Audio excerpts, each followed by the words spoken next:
¿Alguna vez te has preguntado cómo podemos encontrar problemas relacionados con el sistema respiratorio simplemente con un chequeo médico? Y es que esta exploración física es una de las más completas y de las que más información te pueden aportar. Y no necesitas unos rayos X en tu ojo ni un fonendo mágico, simplemente tienes que saber lo que estás buscando e interpretarlo.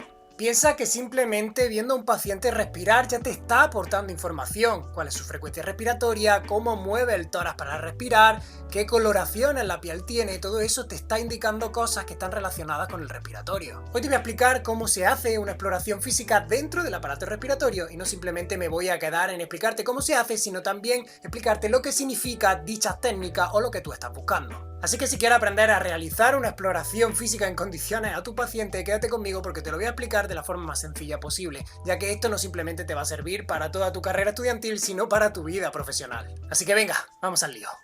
Entonces, ¿cómo empezamos esta exploración física? Pues bueno, como todas, que por este punto ya deberías de saber cómo, con la inspección. ¿Y qué es lo primero que observamos cuando vemos a un paciente por primera vez? Pues su frecuencia respiratoria, puesto que si esta la tiene entre 12 y 16, está respirando de forma normal, pero si la tiene por debajo de 10, estamos viendo una bradisnea, y si la tiene por encima de 20, una taquipnea. La frecuencia respiratoria es muy sencilla de medir, basta con tener un cronómetro, por ejemplo el del reloj mismo, y contar cuántas veces ves que el paciente respira. Esto hay que hacerlo de forma consciente porque muchas veces ni se nota. Después de ver la frecuencia, lo siguiente que hay que mirar es la ritmicidad, puesto que esta puede ser regular, que es lo que fisiológicamente estamos buscando, pero también puede ser irregular y nos podemos encontrar con diferentes respiraciones en concreto que pueden determinar cierta patología. Por ejemplo, la respiración de Kussmaul,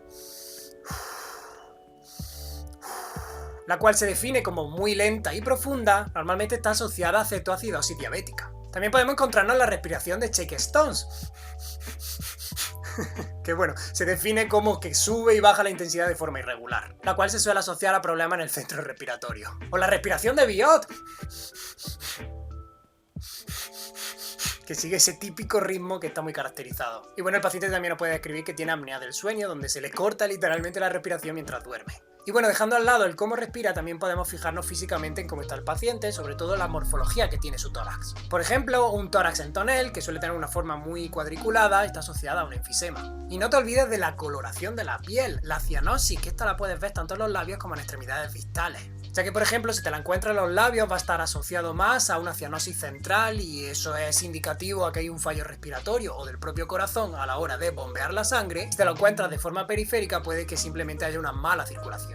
Y ya por último quería indicar, aunque suele ser un poquito más raro, es el ver cómo respira el paciente de forma forzada. Ya que en situaciones de disnea no precisamente muy leve te puedes encontrar con tiraje intercostal, por ejemplo, que es notar las costillas como tal, aunque esté el paciente respirando y no veas que van bajando y subiendo. ¿Te das cuenta todo lo que podemos sacar del aparato respiratorio simplemente mirando? Es que increíble. Entonces, ya pasando a la palpación, lo primero que hay que hacer es colocar ambas manos en ambas partes del tórax para ver si este se expande de forma regular. Esto nos puede indicar si hay algún problema en algún pulmón porque uno se hinche más que otro. Y ya que tenemos ambas manos colocadas en el tórax del paciente, nos toca ver las vibraciones vocales, las cuales siempre se detectan con una pronunciación de una R muy profunda y se le suele decir al paciente que diga lo típico de siempre y que probablemente también hayas escuchado, el famoso 33 o carretera. Ambas palabras tienen R muy fuertes que hacen que vibre el tórax y tú esto lo puedes notar con las manos. Y aquí puedes describir dos situaciones, pues puedes encontrarte las vibraciones aumentadas cuando te encuentras algo dentro del tórax que permite la transmisión de las vibraciones, como por ejemplo una condensación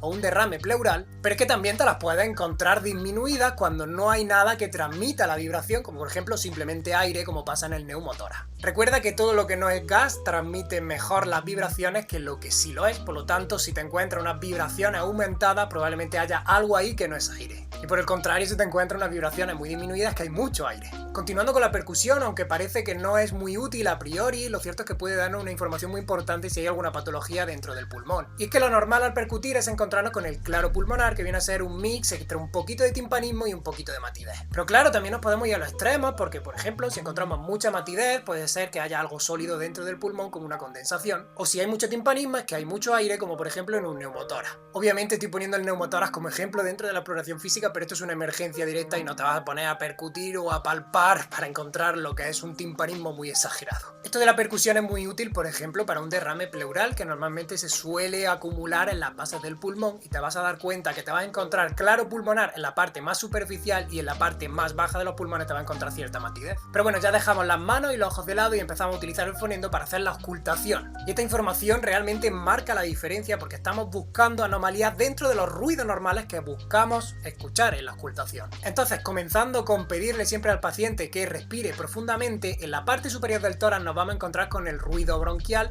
que normalmente suele predominar en la expiración. Y en la parte inferior del tórax nos encontramos con el murmullo vesicular, que viene a recordar como unas hojas movidas por el viento, y suele predominar en la inspiración. Pero es que el murmullo vesicular puede encontrarse disminuido cuando hay algo entre medio entre el fonendo y el pulmón, como por ejemplo un derrame.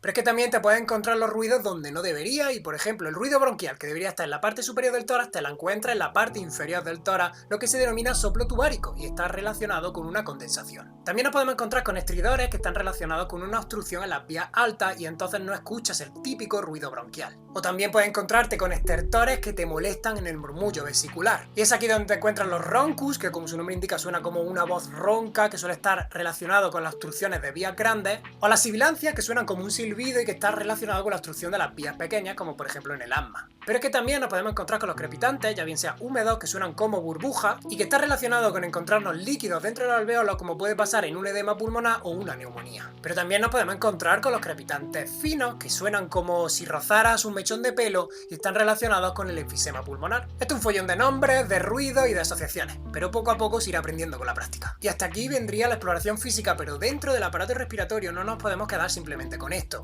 Y es que aquí es muy importante las pruebas complementarias que podamos pedir, como por ejemplo una espirometría que nos permitiría ver si hay un patrón obstructivo o restrictivo. Y lo más importante que normalmente se pide cuando se ve alguna anomalía relacionada con el respiratorio es una radiografía de tórax, la cual termina de concretar un posible diagnóstico que hemos iniciado con la exploración. Aunque si te estás dando cuenta, lo que determina qué pruebas complementarias va a pedir es cómo de bien hayas hecho la exploración, por eso es tan importante. Y con esto me despido. Si te das cuenta, no es simplemente memorizar ruidos raros, sino entender qué significan todo lo que te aporta la exploración física. Ahora déjame en los comentarios, ¿qué es lo que te cuesta más a ti dentro de la exploración respiratoria? A mí desde luego los crepitantes, porque cada uno te lo explica de una manera y luego, pues, al fin y al cabo, lo tienes que oír. Por aquí te dejo el vídeo de exploración cardíaca que hicimos anteriormente y que seguro que te interesa también. Venga, no me enrollo más, nos vemos en la próxima.